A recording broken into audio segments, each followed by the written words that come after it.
ஏய் நம்பிக்கை தானே வாழ்க்கைன்னு நம்பணும். நம்மள விட்டு வர வேற ஒண்ணு வேற பாத்துக்கலாம். நம்பிக்கை தானே எல்லாமே. அப்போ உன் ஃபோன் பாஸ்வேர்ட் போடு.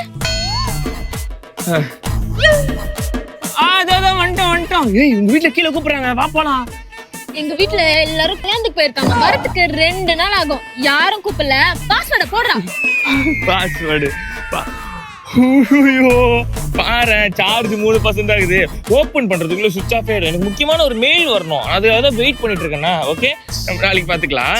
என்கிட்ட பவர் பேங்க்கும் இருக்கு, சார்ஜர் ஒயரும் இருக்கு. சுவிட்ச் ஆஃப் ஆனால சார்ஜ் போட்டுக்கலாம். பாஸ்வேர்டை போடு. பாஸ்வேர்ட் தலையில அடிபட்டு பாஸ்வேர்ட் மறந்து போச்சு. அது எப்படா இடிச்ச இடிக்கு எல்லாமே தான் மறந்து போகும், அது எப்படி பாஸ்வேர்ட் மட்டும் மறக்கும் உனக்கு? கண்டுபிடிச்சியா? பாஸ்வேர்டை போடு. போன் வந்துச்சு. நான் சொன்னல முக்கியமான மெயில் இப்ப போனாவே வந்துச்சு. பாத்தியா? ஹலோ, போன் இப்போ சுவிட்ச் ஆஃப் ஆயிடுச்சு. நம்ம போலாம். நாளைக்கு உன்கிட்ட காட்டுறேன். எந்த பயம் எனக்கு எதுவும் இல்லை. ஓகே, போன் சுவிட்ச் ஆஃப் ஆயிடுச்சு. ஓகே, பிரியா யாரு?